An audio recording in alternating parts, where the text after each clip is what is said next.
আজকের ভিডিওর মাঝে আপনারা দেখাইবো মৌলিবাজারের শ্রীমঙ্গলের কিছু ভাইরাল জায়গা। আসসালামু আলাইকুম, সবে কিতা কররা আসনি বালা মাসুম ভাই নতুন একটা ভিডিও লিয়ে এলাম। প্রথমে আপনারা আমার লাগে ফাইলি বা একটা সিঁড়ি ফারাইয়া আপনারা ফাইবা ছোট একটা নদী। ও নদীর উপরে আছে একটা লোয়ার ব্রিজ। ও লোয়ার ব্রিজের উপরে আছে ফুল গাছ। ও ফুল গাছ দেখলে যে কোনো মানুষের মন ভালো হয়ে যাব।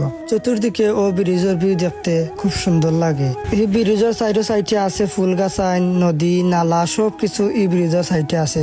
আর এই ব্রিজের ফটো উঠলে খুব সুন্দর হয় ফটো। এর ভিতরে খাওয়া দাওয়া লাগে ফাইবা আপনারা রেস্টুরেন্ট। ভিতরে দেখার মতো অনেক সুন্দর সুন্দর জায়গা আছে। এই যে জায়গাটা দেখতে পারা ইনো টাইস দিয়ে খুব সুন্দর করে লেখা আছে শ্রীমঙ্গল, আর সাথে আছে বাংলাদেশের পতাকা। এই জায়গাত বইয়া আপনারা আড্ডা দেওয়ার লাগি আলাদা আলাদা আছে কটেজ, অনেক সুন্দর লাগে এই কটেজ গুলা। আর ইনো আছে শহীদ মিনার। এই মাঠ দেখলে আলাদা ভালো লাগে, কারণ এই মাঠও নাই কোনো ময়লা, সবসময় থাকে পরিষ্কার। এই জায়গাত মানুষ দুইজন চারজন করিয়া বইছেন, বন্ধু বান্ধব বইয়া আড্ডা দিরা সবে গসব কররা। এই জায়গার ফুল গাছ অন্তর ভিউ অন্যরকম। এই জায়গা হইলো নিরিবিলি প্রাকৃতিক পরিবেশ, খুব ঠান্ডা জায়গা, খুব ভালো লাগে। এই জায়গার গাছের তলে বইয়া বন্ধু বান্ধব সবে মিলিয়া গসব করে। এই জায়গা ঢুকতে হইলে ঠেকা লাগে না, বর্তমানে ফ্রি অবস্থায় চলে। এই জায়গার লোকেশন হইলো শ্রীমঙ্গল বৌদ্ধভূমি 71। আতো যদি সময় থাকে তাইলে একদিন ঘুরিয়ে আইবা শ্রীমঙ্গল বৌদ্ধভূমি 71। আজকের ভিডিও আপনারা কাছে কিলা লাগছে সবাই কমেন্ট করবা। আর ভিডিওটা যদি আপনারা কাছে ভালো লাগে তাইলে ফলো দিবা। সবাই ভালো তাহকা, সুস্থ তাহকা। আসসালামু আলাইকুম।